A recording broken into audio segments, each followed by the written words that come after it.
Bonjour les amis, nous allons voir aujourd'hui à l'illégalité de RSA au regard des conventions internationales signées par la France, mais avant je vous demande de bien vouloir mettre un pouce bleu et de faire un don si vous le pouvez.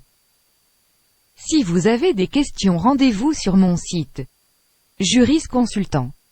UNAS. CZ. Au regard des conventions internationales signées par la France. La proposition de faire travailler de force les bénéficiaires du RSA est indigne et contraire à l'universalité des droits qui fondent la République et contraire à la Déclaration des droits de l'homme. Cette convention fondamentale interdit toute forme de travail forcé ou obligatoire qu'elle définit ainsi.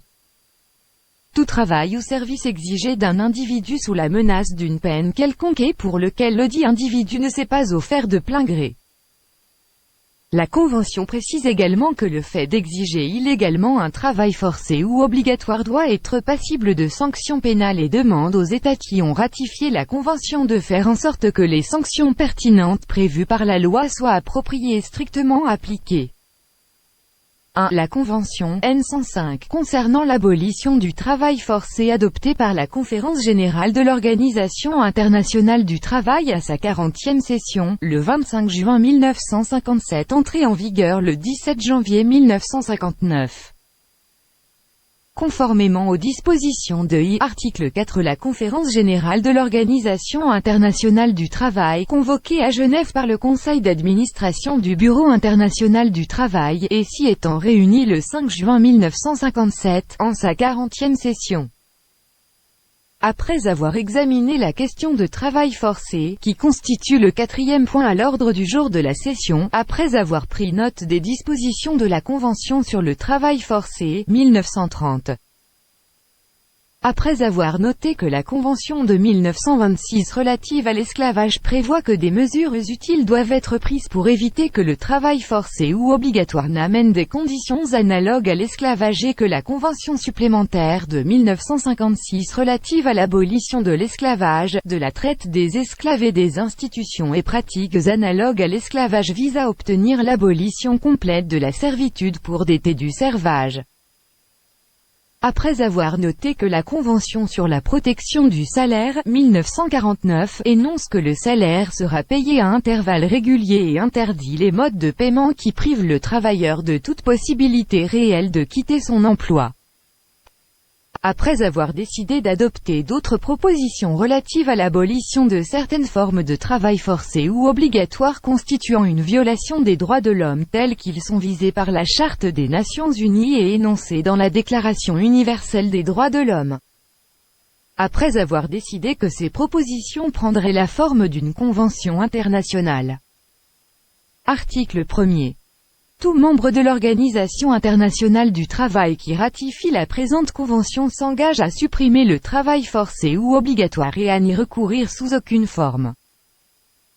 A. En tant que mesure de coercition ou d'éducation politique ou en tant que sanction à l'égard de personnes qui ont ou expriment certaines opinions politiques ou manifestent leur opposition idéologique à l'ordre politique, social ou économique établi.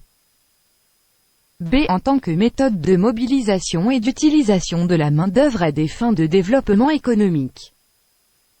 C. En tant que mesure de discipline du travail. D. En tant que punition pour avoir participé à des grèves.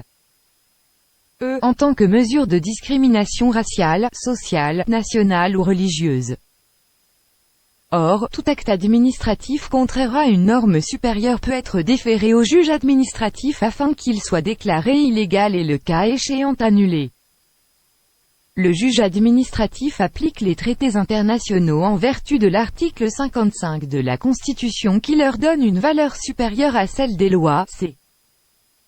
30 mai 1952 Dame Kirkwood. Par conséquent, le juge administratif se déclare compétent pour apprécier la légalité d'un acte administratif au regard de la norme conventionnelle internationale. Le juge administratif applique la Constitution de 1958 pour sanctionner tout acte administratif. Il sanctionne également la violation des autres normes de valeur constitutionnelle du bloc de constitutionnalité qui a acquis une valeur juridique par 4 arrêts du Conseil d'État. L'arrêt condamine, pour la Déclaration des droits de l'homme et du citoyen, l'arrêt Haute Cour de la République de Nouvelle-Calédonie, reconnaît lui la valeur constitutionnelle des PFRLR, principes fondamentaux reconnus par les lois de la République, l'arrêt dit de N, le préambule de la Constitution de 1946, et l'arrêt Société et qui, le préambule de la Constitution de 1958. Par ailleurs, en vertu de l'origine européenne et internationale des dispositions auxquelles il est fait ci-dessus référence et conformément à la jurisprudence, il y a primauté du droit international et communautaire.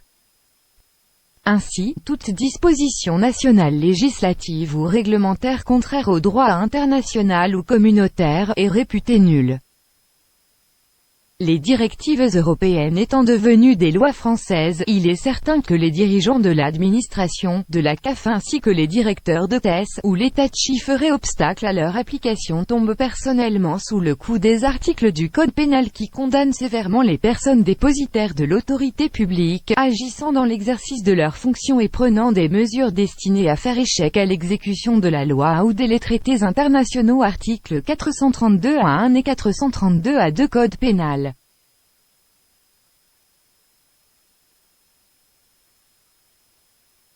Voilà pour aujourd'hui, à bientôt.